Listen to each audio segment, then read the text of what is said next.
Wouldn't it be completely awesome if one deep clean got everything done for the year?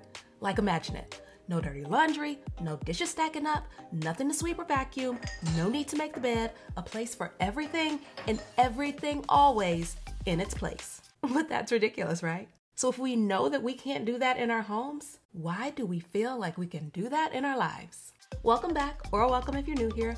My name is Christy, and yep, that's me, cleaning, finally putting up my Christmas decorations in the middle of January. Yes, it is the middle of January. Anyway, stick around, and while you're here, subscribe, like, do all the things, and let's have a little heart-to-heart about cleaning up our lives to make room for the stuff we really want. Did you start the year excited? I was super excited. I was like, 2023, I'm coming for you. So often we start the year excited for what's ahead. Whether we enter the year fully prepared or have more of a soft start like me, we eventually get ourselves motivated and ready for greatness. We set our intentions for what we want the year to look like, go hard after them for several days or weeks, and then nothing. And like our homes, which eventually need another round of cleaning no matter how perfect we get it, our lives follow the same pattern when we don't intentionally make time to clean house.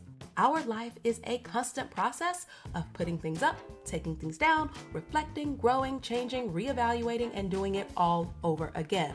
Making our big plan for where we want to be is super exciting. But when the excitement is gone, we have to decide whether we're going to let our dreams and plans become distant memories or continue the ongoing work required to make those things a reality. And so, what does that ongoing work consist of?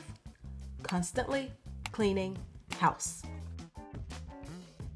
Cleaning is no joke, you feel me? Cleaning is a never-ending task because it's so easy for things to get out of order. Actually, science has a name for it, and it's called entropy, the tendency for things to gradually enter a state of disorder. If we're not careful, we'll find that our lives have gotten out of order and we did not even recognize it happening.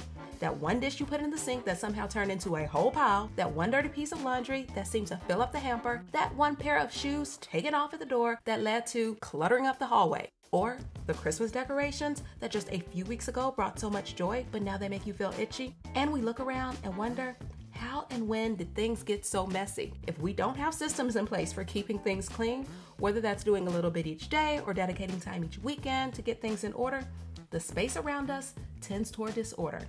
If that happens with the things that we can see, how much more so with the things that we can't? Whether working toward our goals or monitoring our thoughts and internal dialogue, or being vigilant about who we allow access to us. When we aren't setting aside regular time and opportunities to clean house, we find our lives completely out of order. Months and years will pass, and we'll look around and realize that the life we have is not at all the life that we wanted, and wonder, how did this happen? And how do I get back on track? So how do we clean house? First, you gotta get organized. Getting organized is getting things in order and making a space for everything. For example, as you can see, and we keep talking about, one of the things I'm working on right now is putting away all of these Christmas decorations and getting things back where they belong. It's not messy, but Christmas is over and this stuff is now very much not in place. The goal is to make sure the space is functional. When everything has a place, it's easy to be able to quickly identify where things are. As we consider who we are and where we want to be, we can work to organize our internal space, which we can do by asking ourselves some questions in a few key areas. First, we need to be reflecting on where we are currently. How am I feeling about my life, about myself, about my job, about my relationships, about all of the things that are going on in my present life? How am I? Am I actively working toward where I want to be? What have I put in place to ensure that I'm taking steps toward my dream future? And what time have I set aside to work on those goals? Do I have a routine that works for me? What areas are going well in my life? And then what are some ones that are not going so well? After reflecting on where we currently are, we then want to identify some barriers, like what difficulties am I facing? Why did I have trouble in a particular area? If I was not meeting a goal, what happened there? And then finally in that space, we want to plan for the future. Think about how your goal was. If it was too easy, where can you push yourself? Or if that goal was too ambitious, do I need to modify the goal in order to be successful? For me, I find that this is a constant practice of trying to figure out the cadence that works. Some of the things I have to do daily, like making sure my routine is right and making sure it fits with what I have going on for the day. But some things require a lot more intentional time set aside, either weekly or monthly, to think about how things are going on. And it doesn't have to be all written down. We try to make things so hard, but it doesn't have to be that way. Sometimes I get the most bang for my buck during long drives or taking a walk by myself. You just have to figure out what works for you. After getting organized, we need to declutter. Now, what is decluttering? It is letting go of things that no longer serve a purpose. My husband likes to say, if it's ripped, torn, empty, broken, or doesn't fit, throw it away. Y'all, I always kind of hate it when he says that because he knows that some of my favorite things fit in that category. Clothes that are too tight, I'm keeping them. That purse I haven't used in years, yep, still got it. But it makes zero sense because there's no place for these things in my life. And I'm either paying to keep old things in storage or I'm crowding parts of my home that could be used for new things that work for the person that I am now. This principle also applies to the internal things, the mental, emotional, and relational baggage that we hold on to. So I'm just gonna let that sit and preach and marinate for a bit.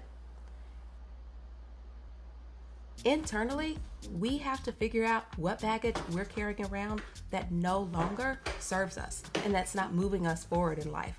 Maybe that's anger or bitterness or unforgiveness towards someone else, or maybe even toward yourself. Maybe it's negative thought patterns and fear-based internal dialogue of, I'm not this, I'm not that, I'm too old, I'm too young, I'm too XYZ, I'm not enough because of fill in the blank. Maybe it's habits that we've allowed into our lives that negatively impact our well-being. Maybe it's relationships or people that we've allowed access to us who do not bring out the best in us. We all have things or people that are hindrances to our success. And only through letting go of this clutter can we be free to move in the direction that we want to go. When I think about my own successes and failures, I think that the things that we want and desire to do feel so out of reach is because we dream passively. Here's the deal. Dreams and goals that we do not action never happen.